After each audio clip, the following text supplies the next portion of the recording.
Hello, everyone, and a warm welcome back to Indie Business Live. We're so loving your feedback today. It's fantastic to hear from you all. And don't forget, the hashtags are Indie Business Live, of course, but because this is our Valentine's edition, Indie Business Love. And I'm so pleased to be able to introduce you to another fantastic, generous, and hugely talented presenter today. We've got the one and only presenter and author, Radzi Chinyanganya, and I am so excited to hear from him because he has got vibrancy and excellence running through him. I know he's going to have a fantastic interview with another wonderful indie business. Welcome, Radzi. Thank you very much, Ken. That was a really nice introduction. Also, Valentine's Day is all about indie business love right now. But I have to say, I'm very excited about this because this is all about celebrating the 5.8 million small businesses around the country. And this is the biggest celebration of its kind right here in the UK. And we're doing that with famous faces and as well as that with business superstars. I'm going to be speaking to one such business superstar very shortly, but not before I speak to you about how you can get in touch with us. So we have two ways you can do that. One is with our hashtag Indie Business Love, as we said, and Indie Business Live. And so we'd like you to tag in your favorite business with those two hashtags.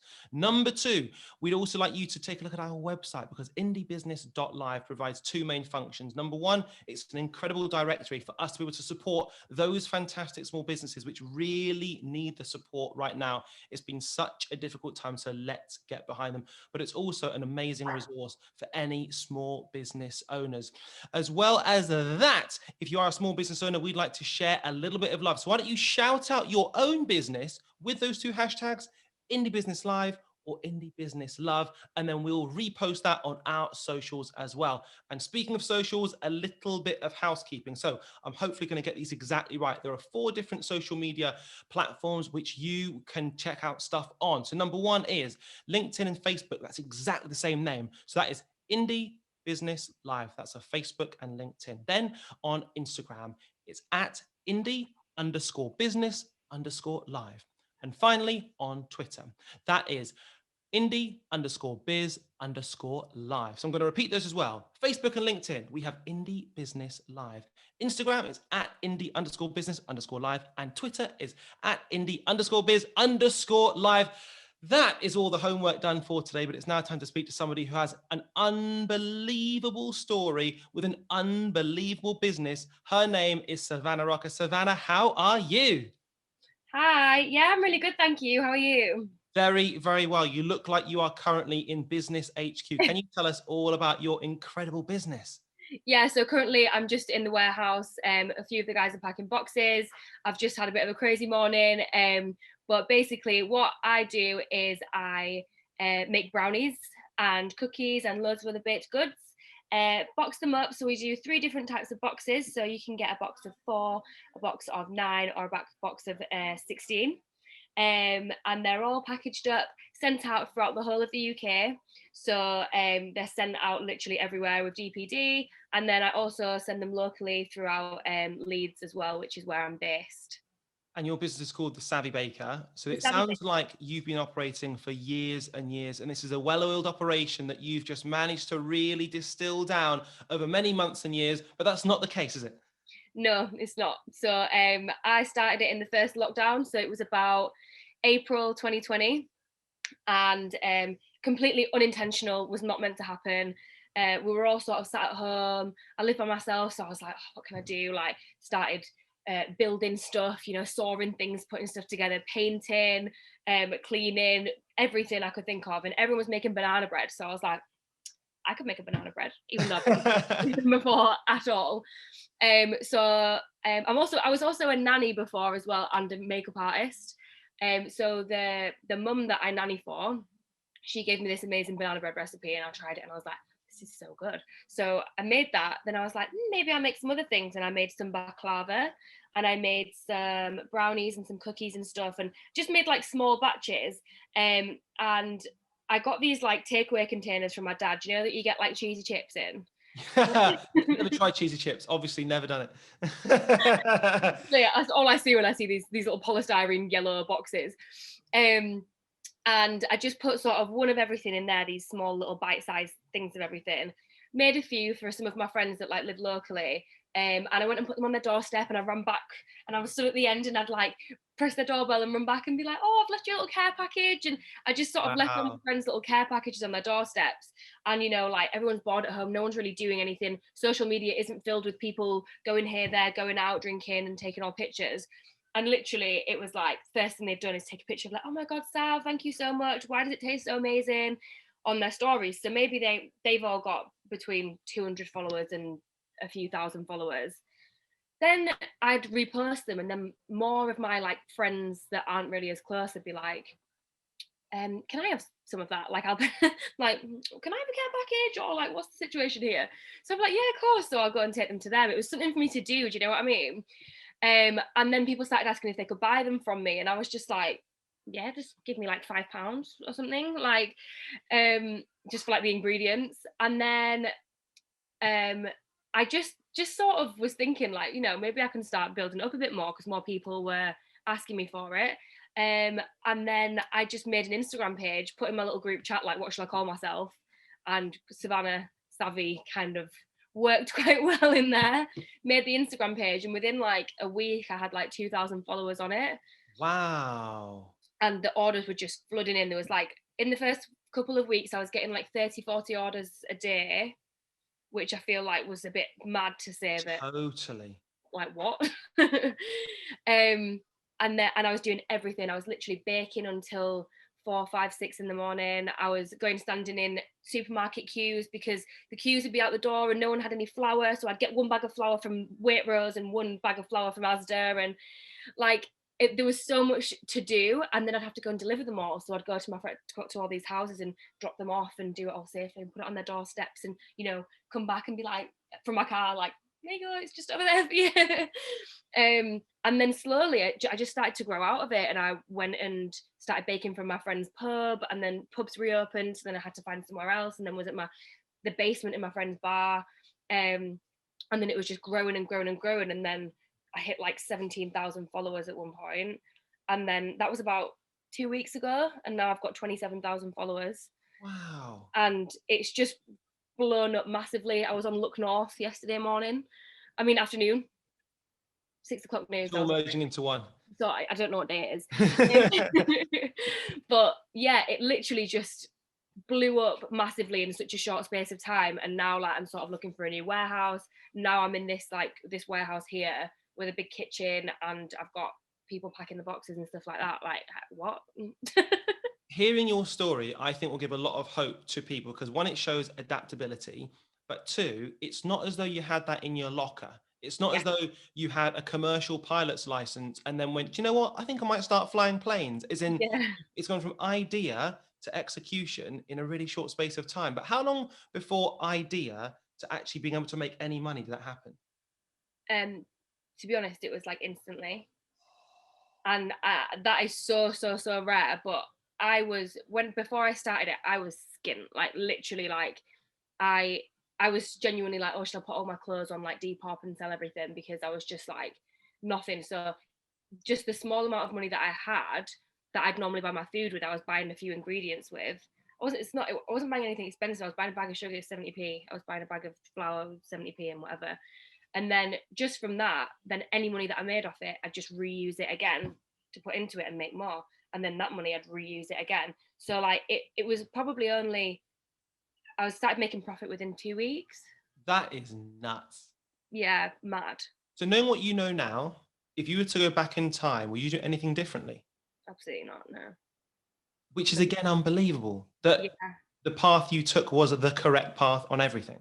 Yeah, but I mean, I'm a very, very positive person. Like for me, even if there was a hiccup or something that didn't really work, I wouldn't say I block it out of my brain, but I don't see that as much of a problem. I see it more of a learning situation. So I wouldn't change anything because I might not be where I am unless something had happened along the way like that. Okay. So, and in terms of now managing staff, because you mentioned obviously it's gone from yourself to more people. Yeah. How has that been, especially being a young person as well? Really difficult, actually. I've started to have a few difficult conversations, and you know, like the conflict and things like that I don't deal well with. So I remember before, sort of, if I'd have to have a conversation with someone that was maybe quite difficult, like if I feel a lot of emotions, I can just feel like I'm gonna cry, which you can't do when you're a boss. Like you can't just like be like, oh, you're doing this wrong, I'm really sorry, and just start like crying. It just doesn't work like that. So I feel like I've almost grown up really quickly as well, and just become a lot stronger of a person. And now sort of I'm starting to see how to do things and how to sort of have authority and stuff. So it's just happened very quickly, and I've just sort of adapted, and yeah, it's been hard, but done it. Did you go to university, by the way? No, I didn't. I left school at 16. So you leave school at 16, become a makeup artist. I actually worked for Coca-Cola when I left Did school. you? No, Cherry Coke's my favourite. I'm not gonna lie. So I used to do you remember the Christmas truck that goes around at Christmas? No, you were in the truck. I was in the truck, so I used to go around the country on the truck and give out free cans of Coke. What a gig! I know, it was pretty mega. It's pretty mega, to be fair. When the holidays are coming, actually, Savannah Rock is coming. That's amazing. Yeah, literally, Savannah Rock was coming. I used to sing it. So you go from that to then, when did you start doing makeup? So within that's sort of classed as like promo work. So in the sort of January to April time, it was quite quiet. Obviously, we didn't do the Christmas truck in that time. In summer, we used to do summer festivals and things. But in that small time, there wasn't really anything to do. So I used to do perfume, like fragrance testing. So I used to go into Debenhams and I'd be like, oh, do you want to try some perfume? And even when I was like younger, I always was into makeup. I always kind of wanted to do something like that. But everyone always told me you had to go to uni and do it. And I was like, oh, I don't want to go to uni, so I'm not going to do that. And then I just used to go up to the makeup counters every day and be like, have you got any jobs? Have you got any jobs? And they're like, no. Like this like small girl, like, have you got any jobs? Like knows nothing about makeup. And then one day they were hiring for just a part-time member of staff.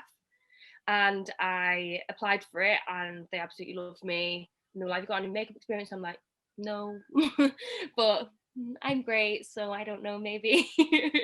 But yeah, and then I ended up working for that company for 5-6 years and managing like boutique stores and things like that, and then left and became freelance makeup, and then started doing makeup on my own and did TV adverts and things like that. Well, I imagine it must have been really scary to go from that to not necessarily feel like you've got a qualification to fall back on.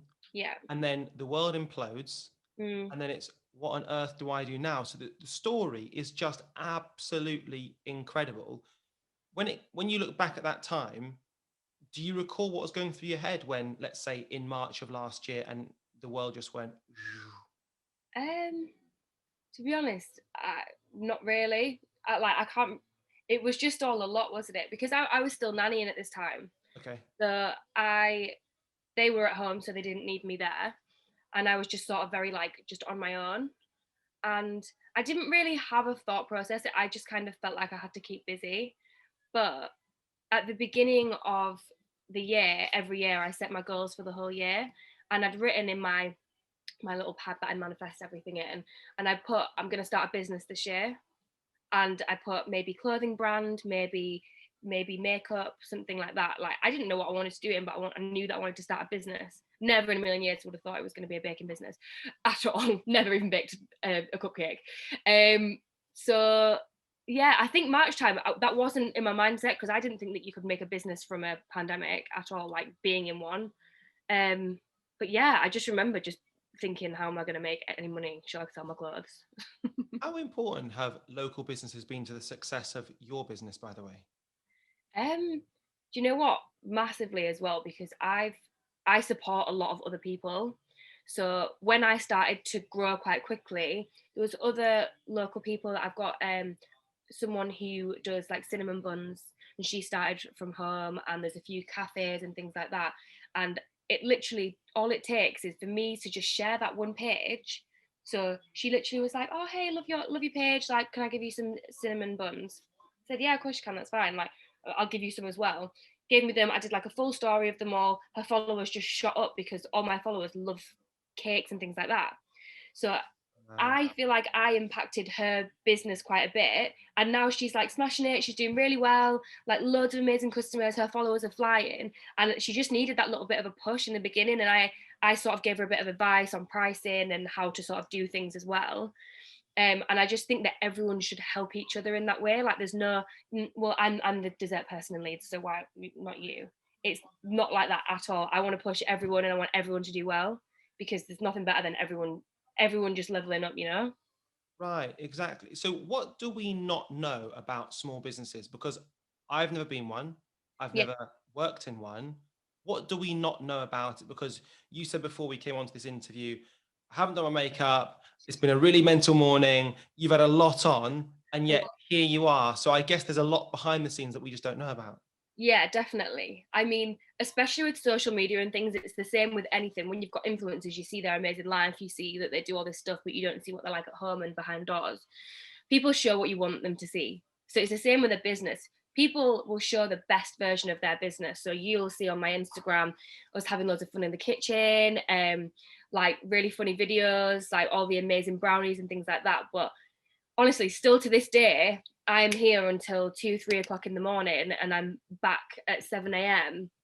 And I get here, and maybe someone says, "Oh, we've not got any sugar left," and I'm like, "Okay, well, that's me going off to go and get some sugar now," and then go and do the sugar, and then you've got all the customers, and then customer complaints, and the tiniest little thing can go wrong in a day and completely make the whole day just not go to plan anymore. And there's nothing you can do except just fix it. And I don't think people understand how much one person in a job does. And people sort of see me and they're like, "Oh yeah, she's doing really well. She bakes some cakes and stuff like that." Like there's so much more to it. I've got to figure out, I've had to hire an accountant to do things like that because I've got no idea. You've got to do loads of food safety things, which I didn't know about. You've got to, there's so much organization and numbers, and I did not do well in maths. So it's it's so hard. And the amount that's in my brain at all times, I just can't, I could never tell anyone how much goes on in my head at all times. It never stops, ever. Can I ask, what is it about you that's worked? Because if you wrote to me on paper, okay, so we've got young person, yeah, okay. She doesn't like maths, okay, yeah. She's never baked anything in her life, yeah, okay. And it's a global pandemic, yeah. And she also has no business experience. She's going to start a bakery business. And what are the chances of it being really successful? You go, I don't think it's going to happen. But Yeah. here we are, and it's worked and then some. So what is it about you that's made it so successful? So I am just going to say this. I honestly believe that you manifest anything that comes into your life. And I just believe in that so strongly that I genuinely think it's my mindset that brings that. So if I believe anything, like people can just say that, "Oh my God, you're so lucky that this always happens." It's like, it's not, it's just because I think about it so much that it actually comes into my life. And I always look at the positives of everything. And I just feel like when you look at things in that sort of way, and you truly believe that something is going to happen, it happens. And you'll notice even like small things in your life that just happens without you even noticing. And like if you go into a car park and say, "This car park's full, there's not going to be any car parking spaces," guarantee you there's not going to be any parking spaces in that car park. If you go in and be like, "I'm going to get such a good car parking space here, and I'm just going to like slide right into it," 9 times out of 10, I guarantee you, I go into a full car park and I go up to almost where I kind of want to be, and a car will pull out of it like that and leave, and I'll just go straight into it. And it's literally as if by magic. And I can't describe it unless you spend a lot of time with me. Like my friends will tell you how much that just happens to me all the time. Like things like that just fall into place. And it's not just lucky, it's generally because I think it into existence, and like I believe it so much that it happens. So if I'm a small business owner, Yeah. I'm sat here thinking, business is precarious. I don't know if I'm going to survive the next month, 2 months, 6 months. I don't know what the future holds. I've got staff to pay. I've got rent. I've got so much unknown. It's overwhelming, but it's working for Savannah. What can I take from you? What can I bring on and learn from the last 20 minutes that perhaps might help my business? So first of all, everything that you just said was negative. So Yes. I would completely like get rid of that whole thing that you just said. Focus on every positive that is left in that business. So you still have your business there. You still have, if it depends what it is, say if you had a shop or a cafe, you have your physical cafe there. You still have your existing customers from before. You've got support of other people. You have like even coming out of that, you've got your hopefully your health and your house and things like that. There is things that you can be grateful for, even if okay, struggling to pay the rent, the roof is still on your head at this point. It's not, you're thinking about too far into the future. Okay, well, maybe I can't afford it. So I'd say just stay in the positive mindset of that, and just slowly think of solutions to everything. You can always change something towards a certain situation that you're in. So like my business, how it runs now is probably not going to work when we're not in a pandemic anymore. People aren't going to be sat at home and aren't going to want their orders to come to their door because everyone's been locked at home all the time. People are going to be out. So you have to adapt your business to the climate. So my business is then going to adapt, and then the things will be more outdoors. So I'll think about doing pop-ups outside. People are going on walks, people are outside. You're going to want to come to me. You're going to want to come to where I am or where the brownies are. You can see them and you can touch them and you can take them.